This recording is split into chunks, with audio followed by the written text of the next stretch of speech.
mga kamisri. So labo naman natin lang yun, na. So good morning, happy Monday mga kamisri. So mag-aalas 6 na rin, 5:45 na yata. So lakad kasi, ang umpisa kasi ng lakad namin ni Lolo doon is alas 8 daw kami aalis sa bahay. So magbabangko siya, tapos bangko didiretso kami Malbar. So now mag-umpisa na akong bumaba, baka makakuha tayo ng biyahing pang gasolina, sayang din. Okay, alright, kung wala ganun talaga mga kabisyo. Okay, ride safe, keep safe. Good morning, good morning. Ayan mga kabisyo, so nandito na tayo sa may Verdin. So dahil medyo ano tayo, umalis tayo doon mga 5:45 sa atin sa Tres Martires. So nandito na tayo sa multinational area, approaching Kaingin Road.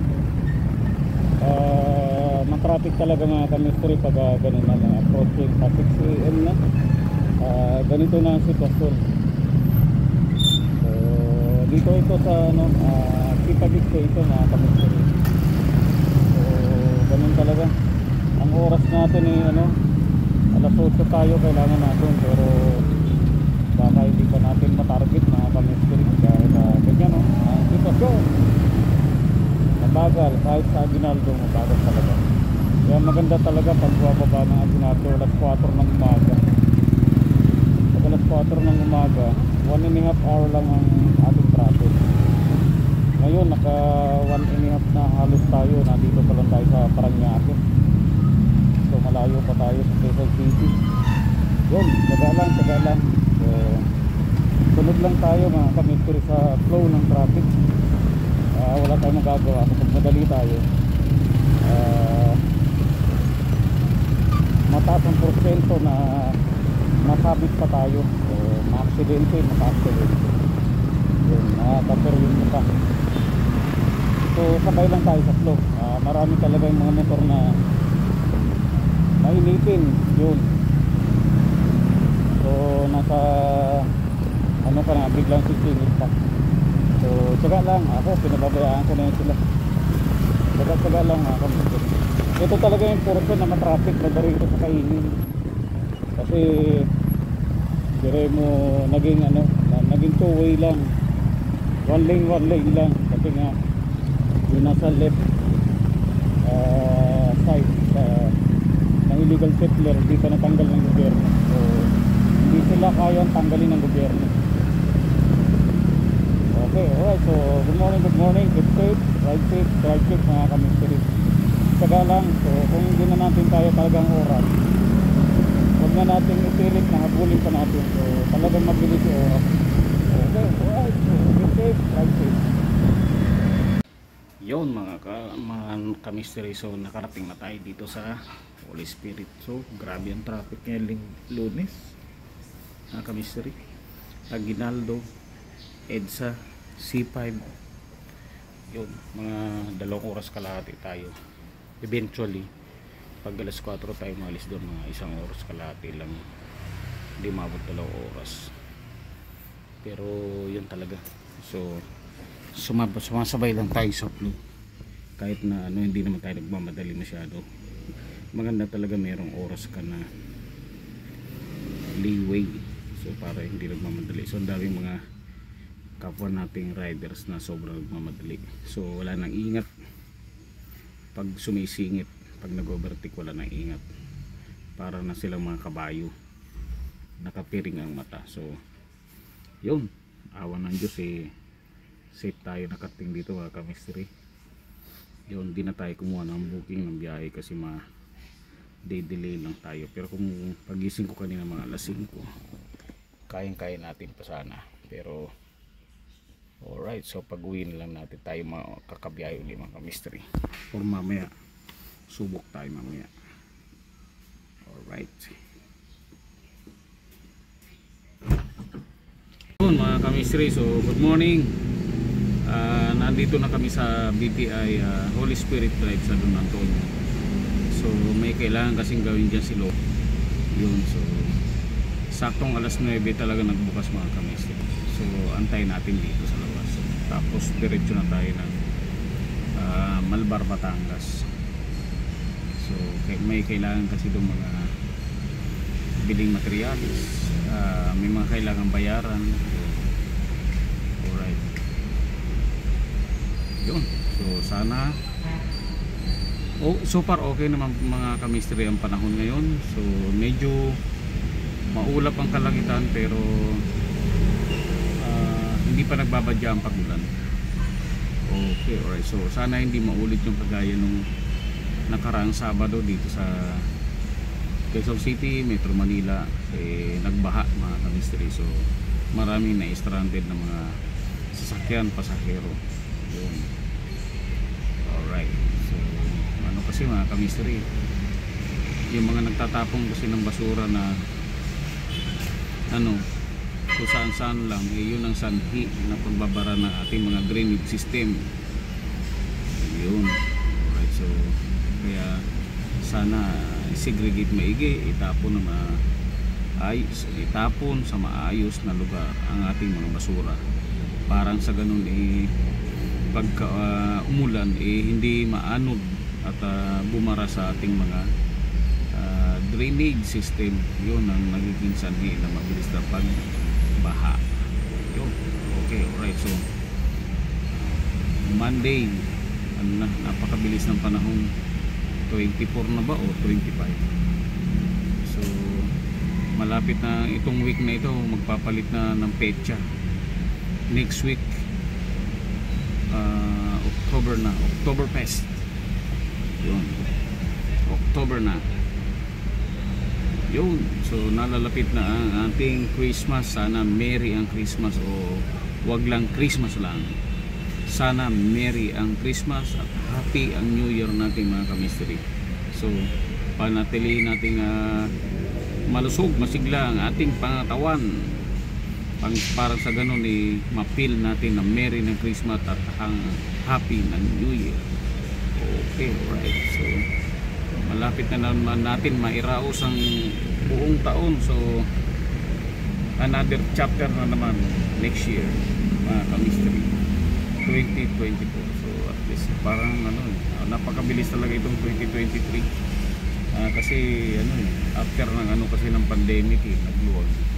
So naging busy ang mga tao.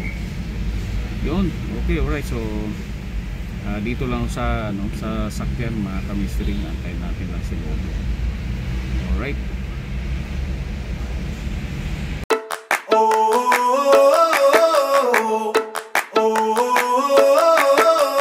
Tell me what it takes to get you feeling alive. Tell me how to show you it's a beautiful life. I'll do anything to pull you into the light, 'cause everything will change when you open your eyes. Yun mga kamistry, so nakarating na kami dito sa okay, alright. Yun mga kamistry, so nandito na kami sa Malbar. Okay, alright. So buti na lang hindi gano'ng matraffic Lunes dahil tanghali naman Mamaya pag may time tayo, tuloy natin ito mga kamistry. Yun pag may time tayo, ituloy natin ito mga kamistry. Yung napalitada natin dito, yun manipis lang, ayos na. Pero tumigas na yun nandito, yung nagkakatubig. Yun, alright. Yun mga kamistry, so magandang hapon. Kakakain lang natin ng ito unusual yung traffic na yan, unusual yan. Kasi usually hindi nagkaka-traffic dito pababa, palabas. May corner doon, pagka nagka-traffic na ganyan mga kamistry, baka may aksidente dyan sa baba. Yun, so ingat-ingat kasi hindi ito nagkakana multicab Suzuki multicab aircon. Usually hindi talaga nagkaka-traffic yung mga kamistry, unless doon sa unahan may aksidente. Alright, so ingat-ingat na lang mga kamistry, ingat-ingat tayo mga kamistry. So good afternoon, hapon na naman. So malapit na naman ang ligpitan. So buti na lang dumating ang buhangin, kasi gagamitin sa isang araw, tsaka yung partial na semento. Yun.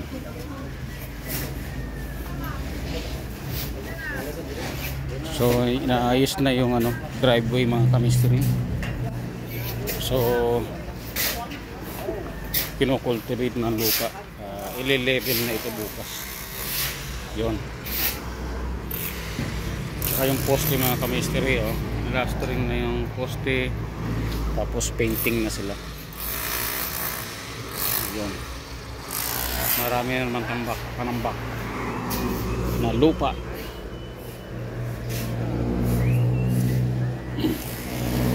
Yun, buhangin.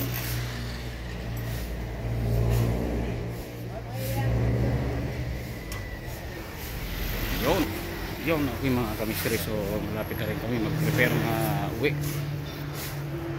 Balik na Quezon City. Okay, alright. Update time mamaya mga kamistri. Baka umuwi din ako ng Cavite. Alright. Yun mga kamistri. So good evening. So nandito na tayo sa Fairview. Nahatid na natin si Lolo sa Holy Spirit. So dito na tayo sa Fairview. Update tayo, uwi tayo ngayon pala ng Cavite mga kamistri, kasi bukas from Cavite gagamitin na natin si Red papuntang Malbar. So motor tayo dito muna, si Red yan. So tatawid muna ako doon mga kamistri sa kabila. So yun, tawid tayo doon, walang tambay dito mga kamistri. Abawi Cavite. Pauwi ako Cavite. Karting ko lang. Galing akong Batangas. Di, galing Cavite. Pupunta naman ako Batangas bukas eh. Ha? Pagda-drive. Oh. Ha? Malbar eh. Malbar. Ako?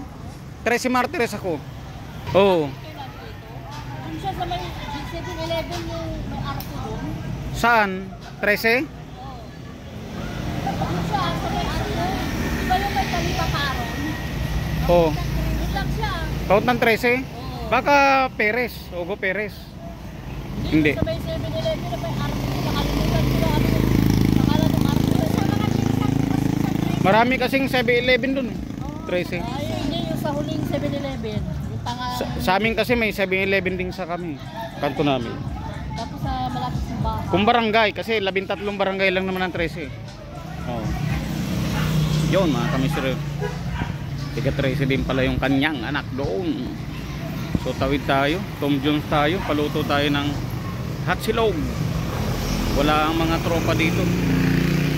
Wala yung mga tambay na tropa dito. Wala yung mga tropa natin na rider siguro. Sa kanilang mga biyahe, maya lang meron na yan darating dito mga kamisir. So tawid tayo. So abang tayo ng booking, kain na muna tayo. Tom Jones na tayo mga kabistri. Okay, alright. So abang tayo ng biyahe. Yun mga kabistri, good evening. So 11 pasado na. Tabingi pa lang aking ano. So 2 oras tayo nagantay doon sa medyo hindi tayo mapalad ngayong sa Fairview. 2 oras tayo nagantay, tapos sa nakuha natin 187 na saver, kahit paano binigay 200. So talagang lugi pagkaganon lang. So ako naman kasi pauwi, pang gasolina lang okay na, binigay naman 200 kamisteri. So maliit na item lang yung ating kinarga. Yun. So gabing-gabi na talaga saver pa. Yun. Ganun talaga, minsan maganda ang kuha natin, minsan hindi. Tapos bigla pang umulan, kaya naka-costume pa ako. So mamaya na ako mag-ubad doon, kasi baka abutin pa rin tayo ng ulan, kasi ang predictable ang ulan bigla. Okay, alright. So good evening. Sa baka masundo ko rin yung anak ko sa Alphamart natawagan ko, so hindi pa sumasagot. Okay, alright. So tomorrow mga kamisteri, biyahe tayo kasama si Red. sa Malbar. So dito ako nag-deliver sa Shelter Town sa Imos. Okay, alright, so uwi na kami. Yon mga kamisri, so nandito tayo sa 13 na dito sa Alphamart. So sunduin ko yung closing na sila, so dinaanan ko na yung anak ko dito para din na mahirapan mag-commute. Yun. Alright, so antayin na natin ng konti. Time check 11:48. Daanan na natin para kasi mahirap mag-commute pagka ganitong gabi na bihirang-bihira na ang mga sasakyan dito sa 13 Martires. Okay, alright. Yun mga kamisri, so nandito lang tayo sa bahay. Yun, madilim. Yun, okay, alright. So ito, kakakain lang natin tapos pahinga na tayo para bukas. Okay, alright. So peace, I'm out.